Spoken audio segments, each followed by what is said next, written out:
Charlotte is going to take the leadership of this program with my support, and Charlotte's idea to invite our first guest for our first meeting to be Tanya Milling, who is the Executive Director of the ARC of Virginia, is that advocacy is incredibly important for those of us living with, intellectual disability. Our whole future is not smooth and ready and in line. And it won't be until enough of us come out and tell our stories. And there are so many organizations in the National Capital Region who are engaged in advocacy. They have brilliant advocates who are working one-on-one with us state and federal legislators to introduce new policy, to connect and hold rallies and hold, to get our community out to the budget committee meetings and other committee meetings, and to be there on Advocacy Day. So for all of us living with disability in one form or fashion, we all need to be advocates. We have got to be advocates. Statistics are one thing, and I've heard some brilliant attorney advocates say we can get out and quote all the statistics in the world, but whoever we're talking to is going to bring their experts out to quote statistics that'll counter ours. The only thing that cannot be refuted is when a person with a disability or a family member with a disability, you tell your own story, no one can refute that. That is your truth. That is the truth. And so what we are hoping at DSANV, we are too small to have a director of advocacy. We're too small to create our own connections with legislators and forward agendas and host rallies. But what we can do is try to share with you why it's so important to do advocacy work. And then we want to introduce you meeting by meeting, and we can hold some additional webinars in between. Meeting by meeting, we want to introduce you to the wonderful organizations that have those relationships, that have set legislative priorities. And guess what? They would love to have you join their events, join their rallies, go meet with your representatives, whether it's in person later or whether it's virtually today. We want to hook you up so that you can engage directly in advocacy from where you are. It is a joy. It's a real thrill to participate in our state, local, national level processes. Tanya, how many times have we been to the Capitol together? It's not a ton, but a few. But a few times. It's been a good time. It has been a thrill for my family every single time. There you go. Thank you, Mom. And we sit together and have lunch in the middle of the day and talk about how impactful the meetings are. So I would love for all of you to have that experience. I know a lot of you have already, and it's my sincere wish. And Charlotte, our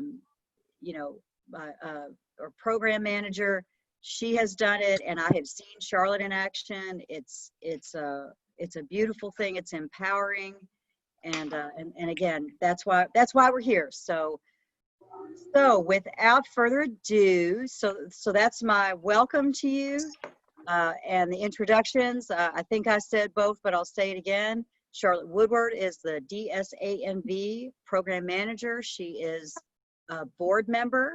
She is a self-advocate. And so I'm going to introduce Charlotte.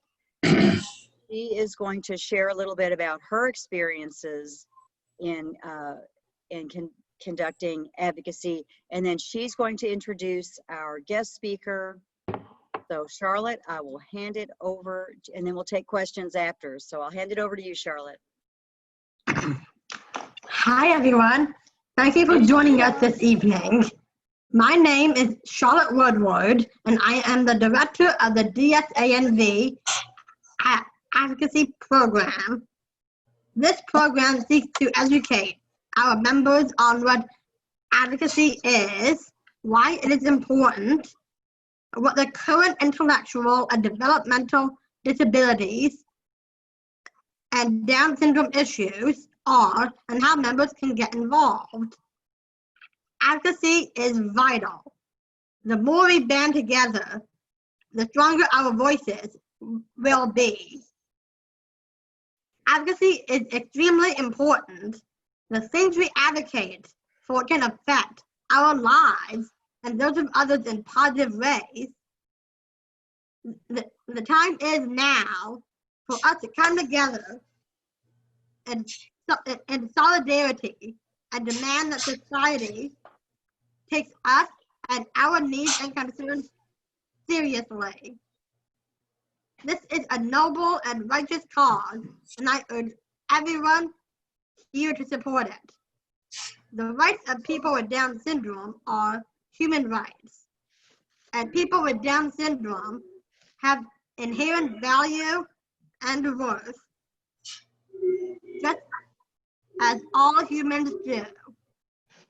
Please join me in supporting and advancing our advocacy efforts.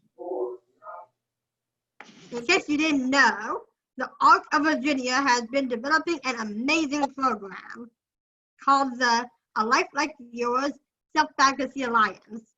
The alliance is made up of self-advocates with intellectual and developmental disabilities who seek to create systemic change in Virginia at the state and local level. And I am very, very proud to be a member. Tanya Milling has been a driving force behind the development of the alliance. She is a tireless advocate who has worked in the field of disabilities for more than 20 years. She has been the executive director of the Arc of Virginia since 2018. And she advocates for change so that every person with a developmental disability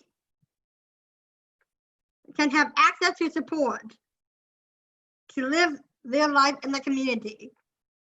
Now, without further ado, please join me in giving Tanya Milling, the Executive Director of the Arc of Virginia, a great big round of applause.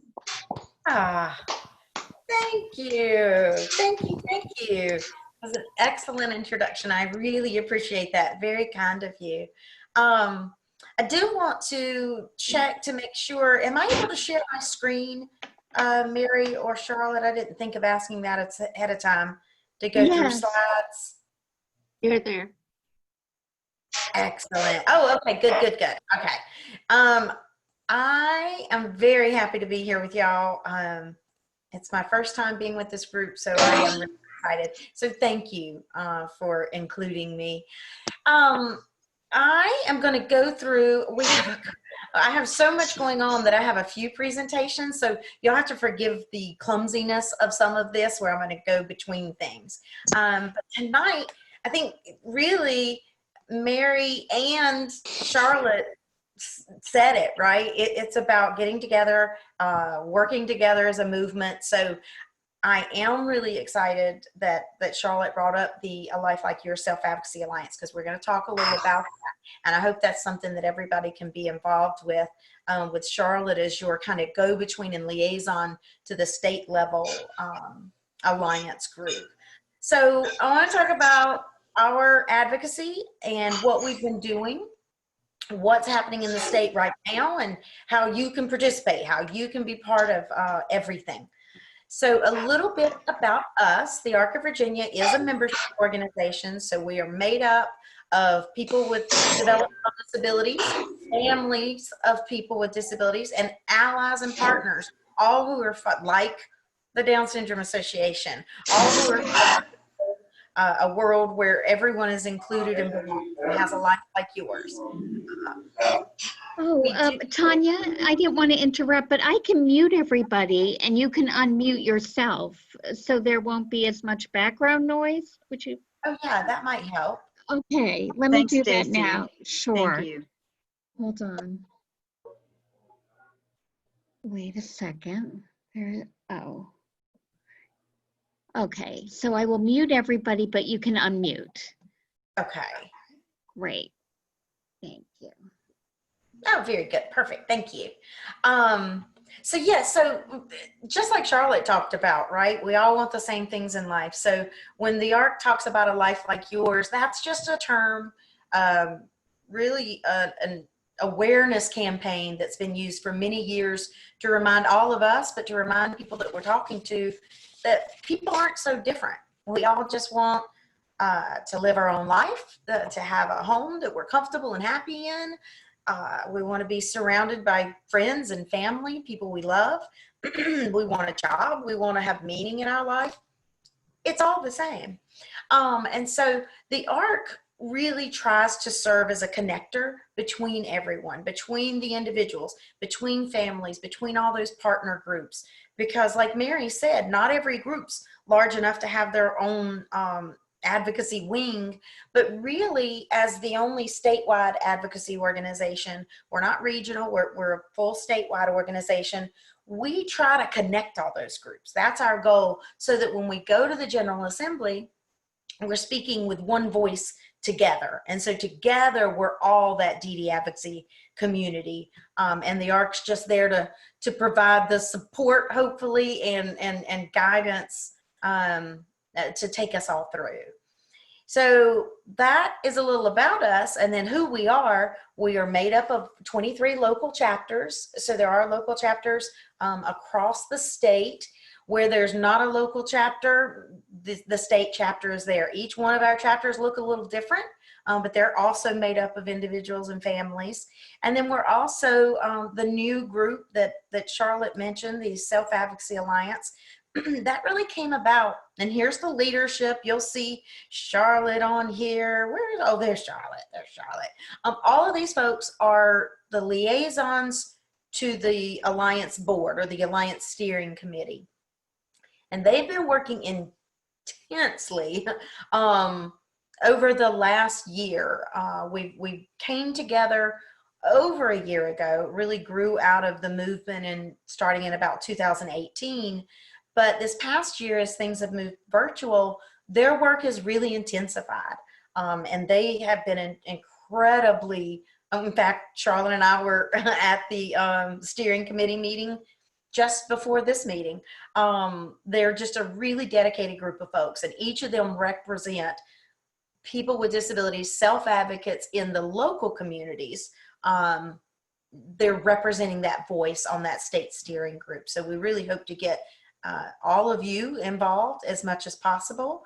The purpose of the Alliance and forming that was really our noticing that it's important that people with disabilities are the driving voice for change in Virginia.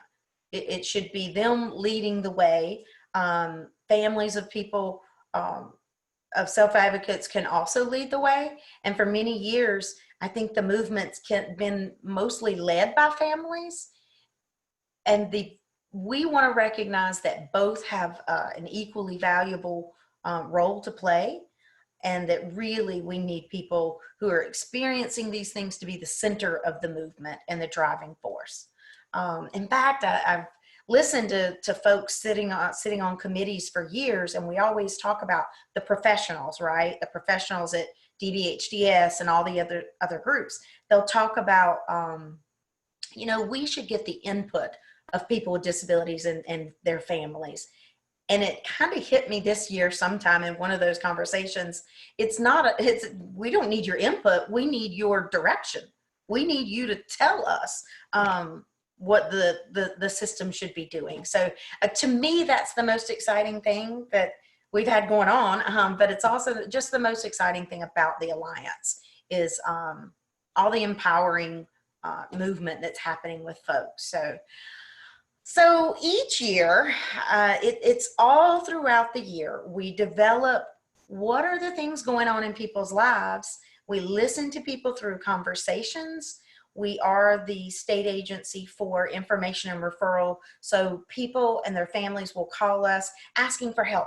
Like, how do I sign up for a waiver? How do I get services where I need them? And we're there to guide them through that process. So that's a real tool for us to be able to see what's going on and what's most important in people's lives. And we can use that along with all those conversations we have with you, and with all our other partners, and certainly our local chapters and the Alliance, to formulate an agenda that each year we want to say, here are the priorities, here are the things that we'd like to see Virginia do to make improvements in people's lives. And that becomes our legislative and our funding priorities, or a legislative agenda. You'll hear it said both ways. The General Assembly in Virginia is the legislative body that sets laws and regulations and that really do impact our everyday life, right? Those are our delegates and our senators. So once we come up with that agenda and we say, well, these are the things we're going to work on this year, we take those marching orders from all of our members, and we decide, we look to partners in the General Assembly to be our patron or our sponsor, because we as citizens, we can come up with ideas. That's our job, your job, all of us as citizens. That's the great thing about our country. You can think of an idea and an improvement and something you want to see in the world, and you can take that idea to one of the people who represent you, which are your elected officials or your representatives or your delegates and senators. When I say or, I'm trying to connect that sometimes those words are used, but they all mean the same thing, right? Our elected officials are our delegates and our senators who represent us. So you can take that idea to one of them, and then they can write it into a bill, and then it can go through the process to hopefully become law. In fact, the thing I love about this work is thinking about that and thinking back. Does everybody know Schoolhouse Rock? Does everybody remember the Schoolhouse Rock with the little "I'm just a bill"? That's my favorite thing. Thinking about as a kid, learning what that meant and how beautiful that is, that everyday citizens and our neighbors and our friends can have great ideas that can then make things better for other people. So this year, we were fortunate to have 5 patrons. So these are the folks: Senator Barker, Delegate Sickles, Delegate Runyon. Oh, this one's cut off, but it is Senator Suderline and Senator McClellan. Each of them are carrying, we wrote the bill together, we work on that and collaborate, and they introduced it into the General Assembly. The General Assembly is also called the legislature.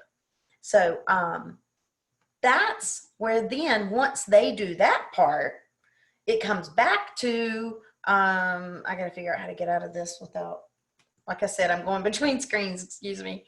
There we go. I wonder if that can move. Once we have that legislative agenda, then it starts coming into our wheelhouse, right? Us as citizens, you as advocates and self-advocates, to then educate all of the other General Assembly members about that bill, that issue that matters to us, whatever that might be. We all have different issues that matter the most to us, and those are the ones you can go and advocate and speak up on and tell your story. So what we have done this year is gone to meet with each of them virtually, I should say, with as many as we can, and we are educating them about the legislative agenda. And so I'm going to quickly go through the agenda, the priorities with you, so that you know what they are. Okay, so our first legislative priority is expanding inclusive education. So that's when we look and think about what's happening in our schools for students who have IEPs, students who have disabilities and are trying to receive a good education, the education that they have every right to get. So right now, Virginia has a system where Virginia will pay some extra money. It's called CSA, and they use that extra money to pay for services when a child needs, maybe they have complex needs, right? And they need just a little bit more help to be able to succeed at school. So Virginia will pay that extra money, but unfortunately the problem is Virginia only will pay that extra money if that child goes to a private day school. And a private day school is just a segregated school that's separate from our public schools, and only children with disabilities go there. So that's not a very fair system. This is a time that I use strong words like that's an inequitable system, right? Inequity is when things don't match, things aren't fair. You're treating this person one way and this person another way. So that's not fair. It's also a time I use words like discrimination, because if you're only allowing those dollars to be spent for those kids if they're willing to be segregated, then you're discriminating against their right to be included in their public school if that's what they choose. So our bill, working with Senator Suderline, is to make sure that Virginia takes those precious dollars and they use them wherever that child is being educated. That might be private day school. That's okay if that's what's right for that child, but it might also be public school. The dollars shouldn't dictate which of those things happen. So that bill is still in process right now, and we can talk a little more about the process later. So then, and y'all tell me, Mary or Charlotte or anybody, if you want me to pause for questions, or if you don't interrupt and tell me otherwise, I'll just hold for questions at the end. The second piece of legislation is about what we're doing right now. Virtual get-together, right? Virtual supports. Our world has changed since the pandemic came around, and now sometimes all we can do is get together by video and by virtual means. And so during this time, Virginia has allowed people who have DD waiver services to continue getting their services, but that they were allowed to get them virtually. And the provider could be paid for that service. So that's scheduled to end soon. But what we've realized through COVID is there's no reason to end that. Even when there's no longer an emergency, sometimes it might be better for a person to get some support through virtual means, if that's what works for them. Maybe I live in my own apartment and I have a life skills coach come in and we're going to work on maybe usually they come to my house, we write out a grocery list, we go to the grocery store, we get my groceries, we come home. But maybe I just want them to help me in this way to make my grocery list and then sign up for Instacart or some online delivery service, because maybe that's how I would like to do it.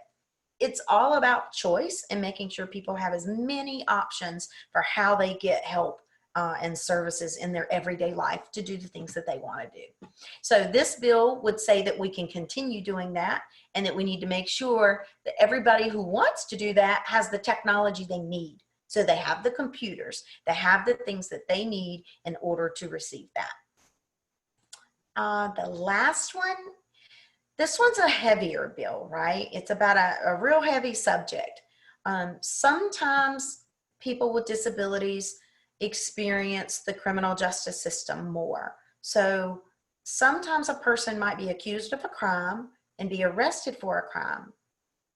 And sometimes it's unfairly, they've entered into that system unfairly, right? So maybe they were doing something, this happens a lot with our friends who have autism, where maybe the actions that relate back to the fact that they have autism might be misinterpreted by police. Maybe I have autism and perhaps I can't use words to speak. Maybe I communicate another way, but in doing that, I'm frustrated and my arms are flailing or whatever because I'm frustrated. So when you look at me, I talk with my hands right now. So maybe that's interpreted as being aggressive. So there are all kinds of things that we want to think about to make sure that the court system knows as much about people as they can. And so this bill says that if a person gets involved with the criminal justice system and they have a developmental disability, that can be recognized and entered into the record and information so the court can consider that for whatever decisions come after. Okay. Let's see. And then, so those are legislative things, which those we call bills. Then we have where we need money for our system. first, we want to fund everyone on the DD waiver priority 1 list. There are 3,000 plus people waiting. They're in crisis. They really need help right away. And so we want to make sure that we're asking for the money to provide those DD waivers. And the last one is ending the inclusion penalty. This is about a service that started in when we did waiver redesign several years ago. So some of you may know that the Department of Justice, which is a federal agency that looks at states and makes sure that they're treating people fairly and that they're applying the laws of the country and of the state equally. And the Department of Justice found that Virginia didn't have enough options for community-based services, so that people didn't have to live in an institution, but they could instead live their life either, you know, in their own home, maybe with family, whatever the case may be, right? So we know, because in response to that, Virginia came up with some new services, and one of those services was supported living. Supported living is intended for people who need help during their day up to 24 hours a day, but yet they don't want to live in a group home. Some people might choose to live in a group home, but other folks say, I need that 24-hour support that I can get in a group home, but I want it in my own place. Because there's a lot of benefit, and I can go on forever about that, because again, I have, as Charlotte said, I've had the pleasure of working with many people. And there is just something about your own space. It's what's natural for all of us to yearn for. So the problem is when they set this system up, they put the group home rate here, which is the rate that the provider gets paid to do the service. But then they put supported living here. So it's 30% less. So that means people really, it is a penalty, because if you want to live in your own place and you need services 24 hours a day, it's really hard to find a provider because providers can't afford to do it. So this bill, or this funding priority, is just us asking to equal the rates. We're not asking for more. We just won't accept less. We want the same. It's only fair. It's the same service. The only difference is, am I going to live in a group home or am I going to live in my own place? Either one of those options is a valid and fine choice. You should be able to make that choice. And the rate should not dictate what that would be. Okay. So now I'm going to go back over to the other presentation, just to say, you know, how many of you might remember some of these days right here, where we are at DD days. I know that some of the folks here were there. I know for sure Mary was, because I have photographic evidence, where each year we get together, we go to budget hearings, we meet with all of these folks. But this year it's all virtual. So we replaced our DD days with virtual DD advocacy meetings. And what you can do in those meetings is sit down with a member. Good evening, I'm Bradford That was an Holter. accident.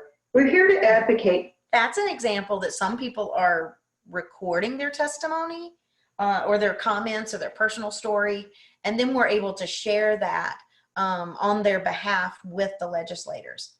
But if you go to the ARC's website and you go to Advocacy and you go to Action Center, that's where you're going to see first, hold on.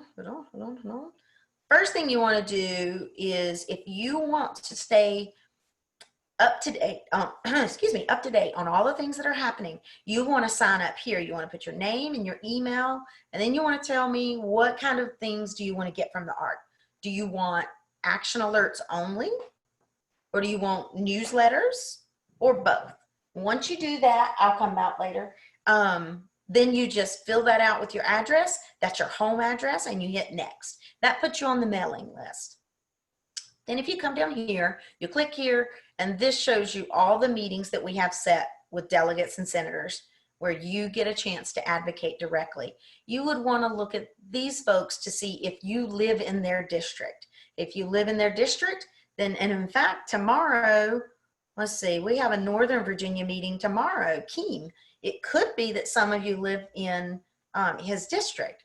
And so if you do, then you click that and you're able to register to come to the event tomorrow when we meet with Delegate King to talk about the priorities.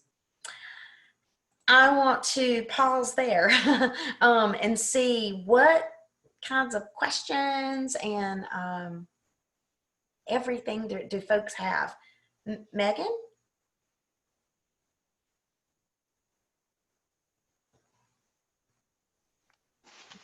Hi, sorry. I just have a question.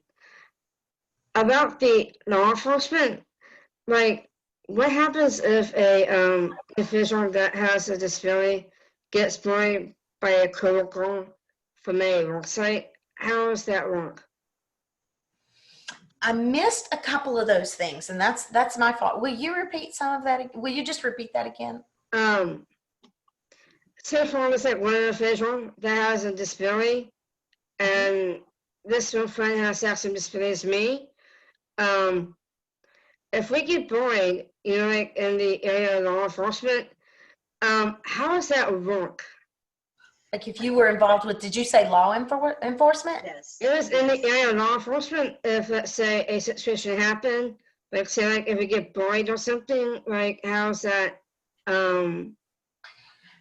Yeah, Do something to help us out. it's a really scary thing, right?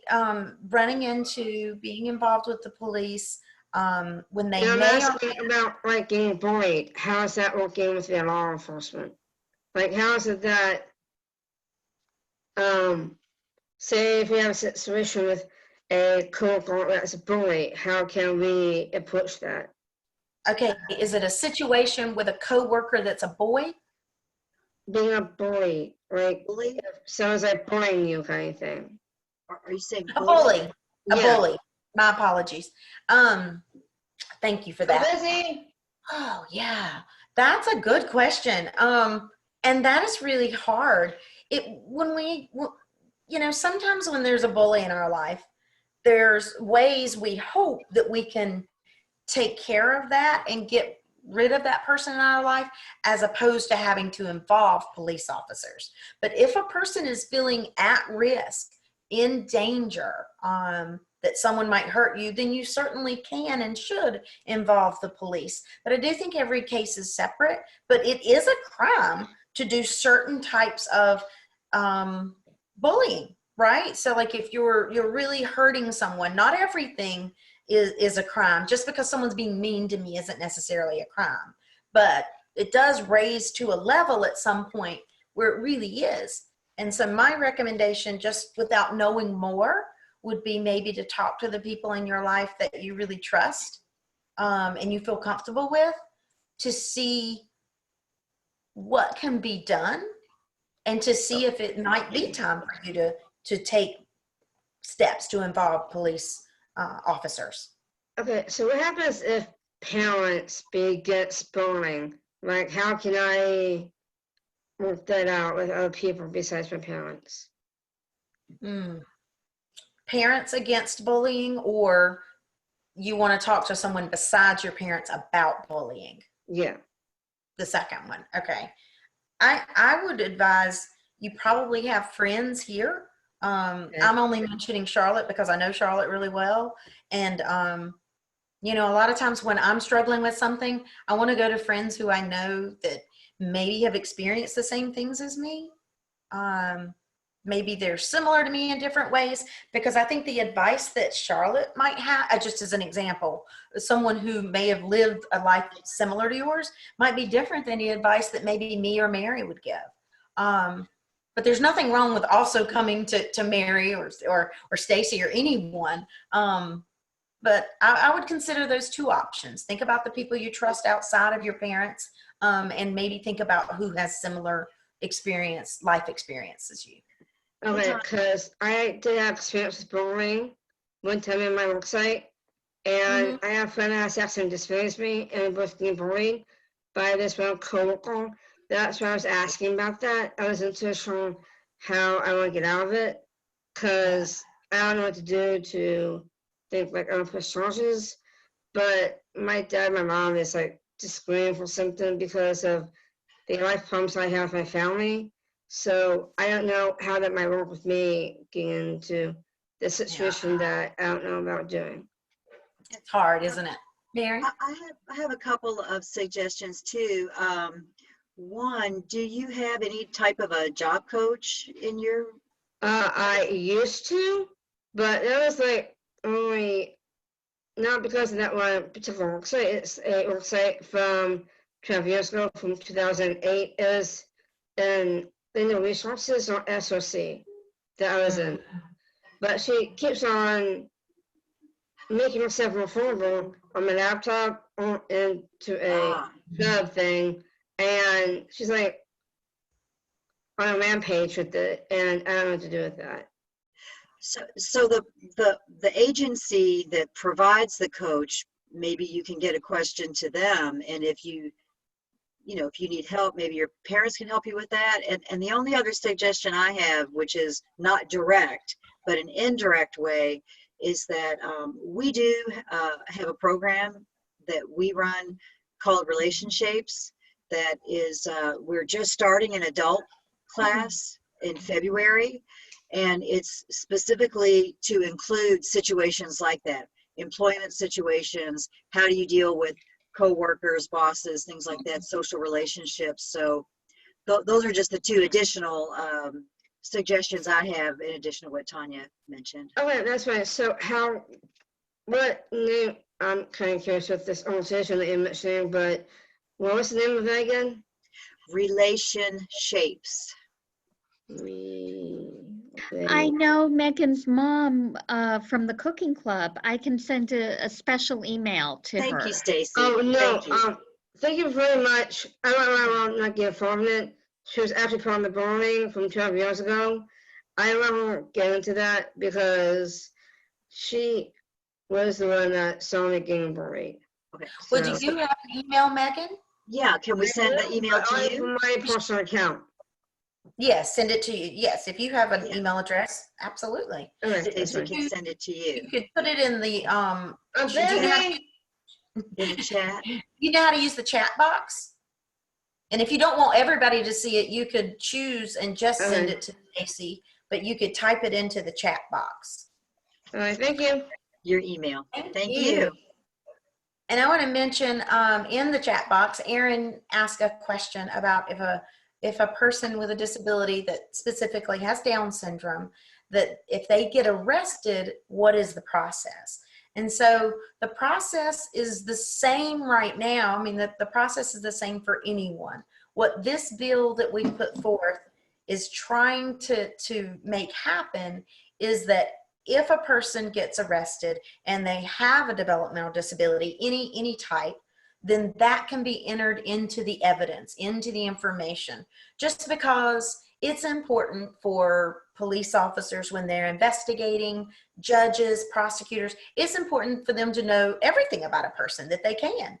It's important to know if I'm accused of a crime and I don't have a developmental disability, but there are other things about me that you might need to know. That's important information. So we want to make sure that everything about a person that's important can be entered into evidence and into the record. So that's the only difference right now. And it doesn't excuse anyone, right?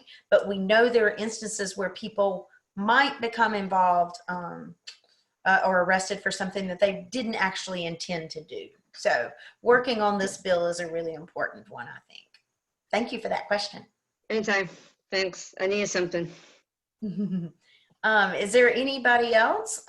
Anything else we can, do we know if people's are in Delegate Keem's district? Because I would love to see you on the meeting. I think he's the only Northern Virginia. I don't know if, here's what I need to show you. How you can go, I'm gonna find the address and put it in the box to make sure you know how you can find out who represents you. Because until I had this job, I didn't know who my delegate and senator was. There's nothing wrong with that. I will admit it. It's just true. Not the state level. I certainly didn't. So who's my, there we go. And so you go to this website that I'm going to put in the chat box, and from there, I have to find the meeting again. You just put in your address. It tells you exactly who your senator and delegate are. There we go. Did I put it in twice accidentally? I did. So I'll need to go to it once. That's okay. Yeah, yeah. So find out who represents you, and then if it's one of the folks that we're having a meeting with, then you can definitely come to that.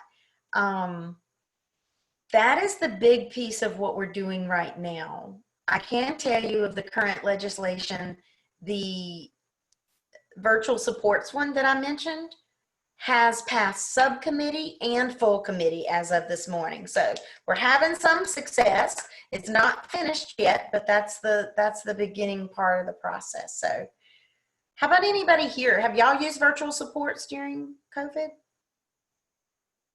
Or just this way, like connecting with friends and, okay. Well, good. Well, Miss Thank y'all.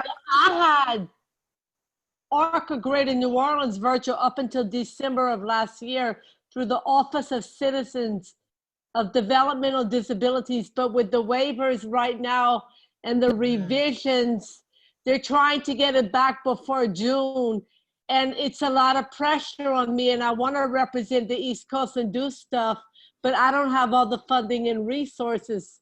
But, you know, I want to represent Down Syndrome Arc of Virginia, any Arc of Northern Virginia, and that's about it, because I have my own reasons why I don't deal with the National Arc of the United States personally, because they have shut me down. I can tell you privately in a Zoom if you have time, Miss Tanya, because they shut me down. They don't ever help me. We're representing them at the national level in the government. But I've been in a lot of stress mode because we lost it and we're trying to get it back before June. So it's been causing a lot of anxious in me, but I really want to help you guys. And I believe that everybody in the East Coast can have a good life, especially people with IDD. They should not have to be arrested.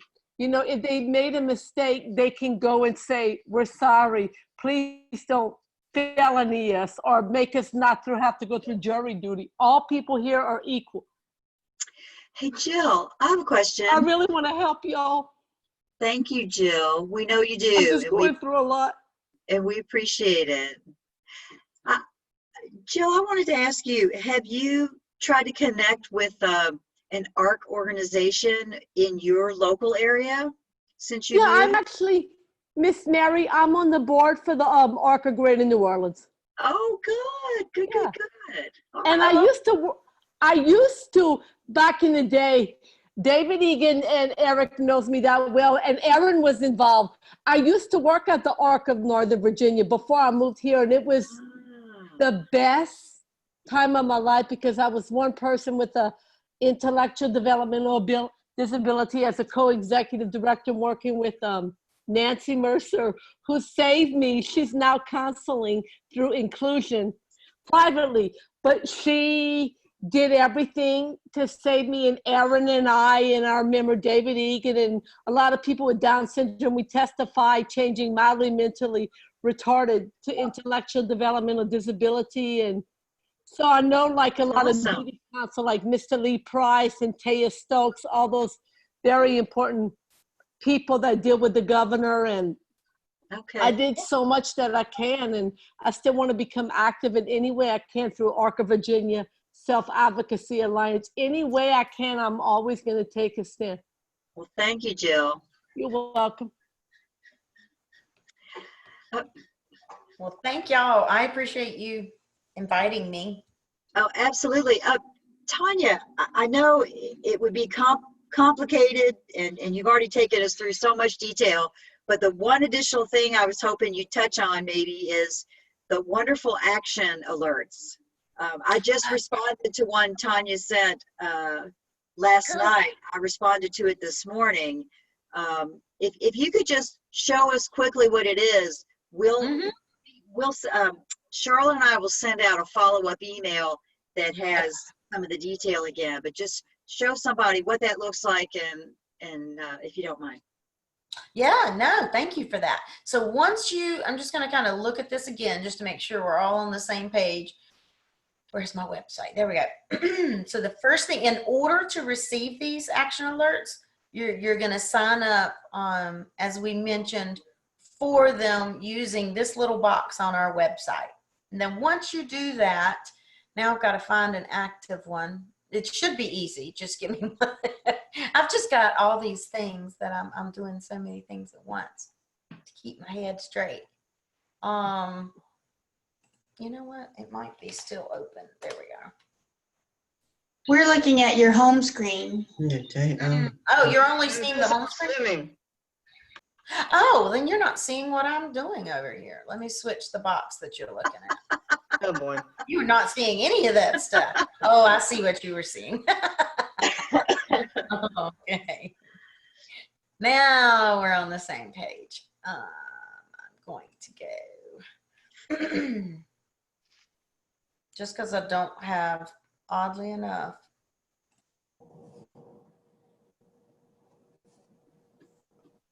I'm actually one question, Tanya. This is my question is, this is my question is this is all about about my country. My country is all about all world. My world, my country, and my friends from White House, they all country, and the Congress, and senators, and Congress woman, Congress woman with president, next to president, and then this is for work people work to do and that they are not saying about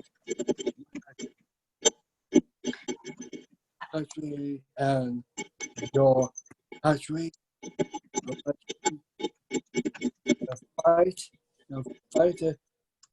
this country, fight to fall and destroy the and so how it works. This is celebrate all country and the president, next to the president, we all celebrate. So this is share with you guys. You really know about our country. So this is my question. Well, thank you. I think you brought up a good point. I'm not sure I caught all of it. There was some background noise, but I think you bring up a really good point about drawing that distinction between our national Congress, where we have senators and delegates, and then when I've been talking about senators and delegates. So you're right. There's the advocacy that you can do here in the state of Virginia, which is what we're about, and it's done by Virginians because we voted folks in, so they're going to listen to us because we are their constituent. But then there's also our national politics where we can work, and that's where Mary was saying we went in together. So I think I heard you talking about standing up for your country and Congress and all of those things. So thank you for that. Okay, so I'm going to share this. I finally found it.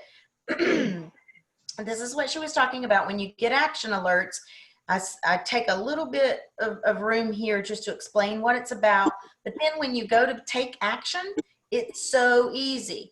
So it's saying, what I'm saying in this one is, today, this was done last night, they were going to vote in that education committee on the bill I mentioned where kids could get their education wherever they wanted, right?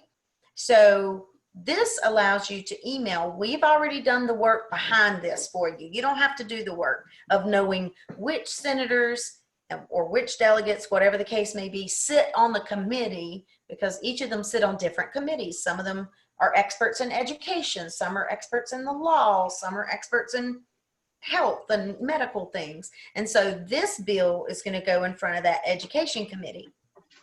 And so we only want to send our message to the folks on that committee. So we do that work in the background for you, so that all you have to do is come here and put your name in. And so I've got my name, my email pops up, I put in my address. That's you put in your home address.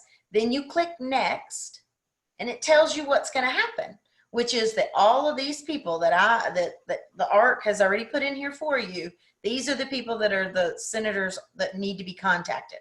We've already filled in the email for you. Now you do have the option, you see here where you don't even fill in the dear, it personalizes it. So when Senator Hashmi gets this, it'll say, Dear Senator Hashmi. You can leave just what the ARC will have already filled out for you, or you can go in and edit it and say, you know, oh, I'd like to support this, but maybe you want to write something personal. You know, I live in whatever, and I was included in school, and that mattered to me and my family. So you can write a personal message. You don't sign your name because the system does that for you. And then you simply hit submit.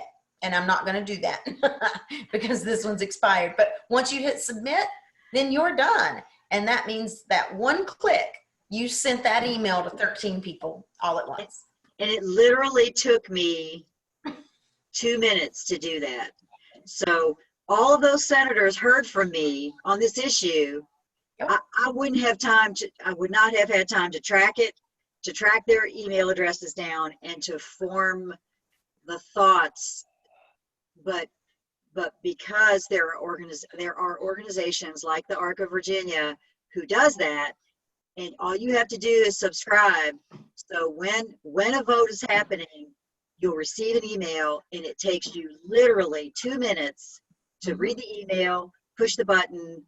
You know, I did a little personalization on mine and sent it, and my voice, they heard from me before they voted this morning. And if you've never done it before, it's very powerful. It's very easy. It's very powerful. Charlotte and I are going to send all of you a follow-up email that re-emphasizes some of the points that Tanya made, and that has the links that she shared and things like that. So we will send you a follow-up, and we will be here to answer your questions on it. So I hope that everyone will join me in giving Tanya a big round of applause. Thank you, Tanya, for your wonderful information. We appreciate it, and we hope, Charlotte, I'm going to let you have the last word, but I hope that you'll all join us in April when we're going to have, Charlotte, who's going to speak to us in April? The National Down Syndrome Society. And I first want to say thank you, Mary, for helping me put all this together. Thank you, Tanya, for that wonderful presentation, and I hope you'll join us on April 22nd for our next meeting. Thank you for having me. This has been wonderful. What a great Yeah, I've never been on that this I had before. I've never been on this before, and this is my first time. I do recognize some people from different functions that I've been in when I was a kid years ago. I never felt like I could be on this meeting. It's my very first time, and I'm very honored to be on it. And also, I did have a prayer set for myself, and what you guys did put a fire within me to know that. So I think I might do a very special notice for you guys. My prayer set would be being a model for kids and adults with disabilities, and also making a book about it. If it wasn't for you guys helping me, I was saying who I am being disabled, and I want to thank you for that. So for that consideration, I am honoring myself to be a model for kids with disabilities and also making a book about it. Well, thanks everybody for joining tonight, and we'll see you hopefully in April. Good night. Bye. Thank you Thanks, so much everybody. for finding me. I love it. Bye. See ya.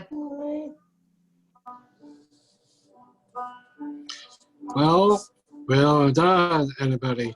Well done. Very funny, Emmett. Without 30.